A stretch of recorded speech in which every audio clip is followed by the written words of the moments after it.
you rent in Australia, you already know the script. The lease renewal email lands and you open it. And the rent's gone up. $40 a week, $60 a week, maybe even more. You haven't moved, the place hasn't changed, but the rent has. And the frustrating part, it feels like there is nothing that you can do about it. So today I want to actually answer the question properly. Not playing the blame game or trying to paint some villain, but with actual data. Why do Australian rents keep rising? What's actually driving it? And the bit that no one wants to say out loud, is there any relief coming? I read the report so you don't have to. So let's get into it. Before we talk about migration, interest rates, or any of that political stuff, there's one number that explains almost everything about your rent. And it's not the rent itself, it's the vacancy rate. And the vacancy rate is just a percentage of empty rentals sitting on the market at any point in time. When it's high, landlords compete for tenants and rents stay flat or even fall. And when it's low, tenants compete for properties and rents increase. And here's the context you need. In the decade before COVID, Australian vacancy rates averaged between 2.5% to 3.5%. And that's roughly what a healthy rental market should look like. Enough slack that when your lease comes up, you've got options. Today, depending on what data you read, Australia's vacancy rate is somewhere between 1 and 1.6%. And that's it. That's the crisis in one statistic. There's about half the amount of empty rentals as there should be in a healthy market. And simply when that many people are chasing so few rentals, it only forces rents to go in one direction.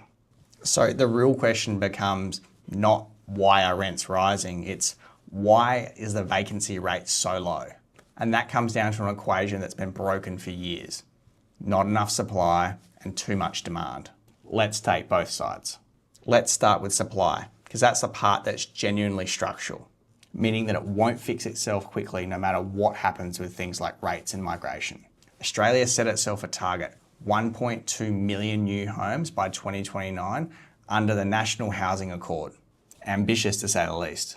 The problem is we're running materially behind that trajectory, and not a little behind in a way that it'll take years to claw back even if construction activity increased massively from tomorrow. So why aren't we building? A few reasons, and none of them are quick fixes. One, it's gotten expensive to build. Materials, labour, finance, the cost of construction has skyrocketed since 2020 and hasn't come back down. When it costs more to build a home than the market is willing to pay for it, construction projects stall or sit on the drawing board. Two, we don't have enough tradies. There's a genuine labour shortage in construction. You can approve all the plans you like, but if there isn't people there to pour the slab, nothing ever gets off the ground. And three, approval delays. Getting a project from an idea to keys in hand takes years, and the pipeline to approve all this is massively clogged. And the results show up in listings. The number of rental properties advertised has been running well below average, down roughly 11% year on year and significantly down on the 5-year average. Fewer homes being built feeds directly into the number of rentals available, which feeds straight back into that vacancy rate. And this is the part that I really want you to sit with. Even in a perfect scenario where we start building like mad today, it's going to take years to catch up with the supply that Australia actually needs. Supply is slow. That's why we call this a structural problem and not a cyclical one. Now the demand side, and this is where the conversation usually starts to get heated. So let's just stick to the numbers. Australia's population grew by about 400,000 in the latest round of data, taking us to a population of around about 27 million. And as of the start of 2026, we had about 3 million temporary visa holders in Australia, the highest number on record. And here's the mechanical link to your rent. And honestly, it's not complicated because most new arrivals into Australia will rent before they buy.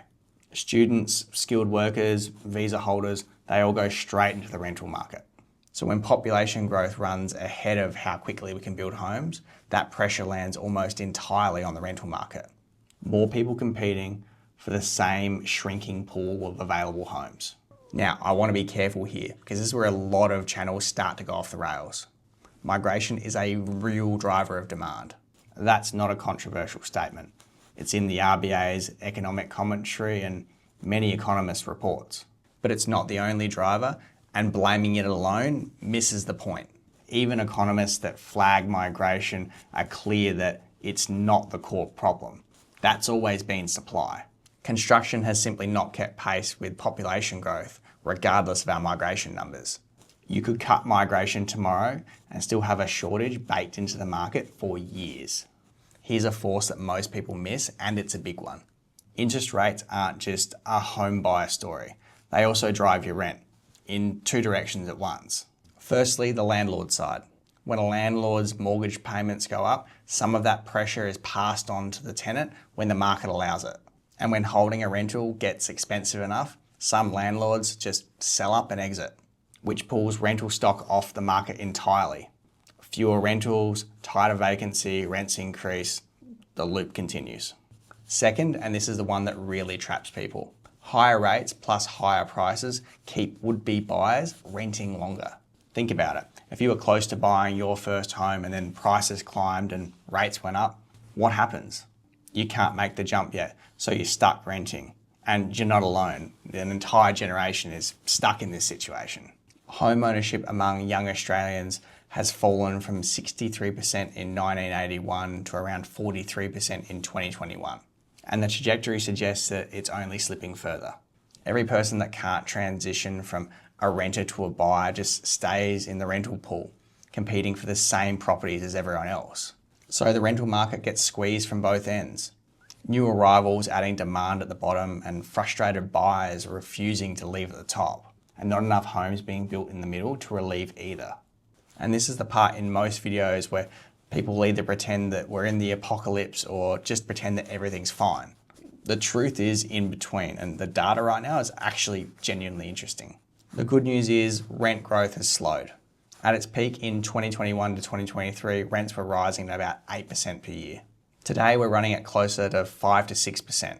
So the pace of pain has eased somewhat. And there is an early fragile signal that's worth watching. Vacancy in April 26 rose slightly, the first real rise in about 12 months. Some forecasters think that 2026 could be the first year since COVID that we start to see a bit more balance coming back into the rental market. But, and this is important, easing is not fixing. 5 to 6% of rental growth is still running well behind wages, which are more like 3 or 4%. So even as rents rise more slowly, renters, in real terms, are still falling further and further behind. And that's why households are spending a record percentage of their income on rent. And a vacancy rate that nudges from 1 to 1.2% is still less than half of what a healthy market looks like. So here's the honest summary. The worst of the acceleration is probably behind us, but the level is still painfully tight.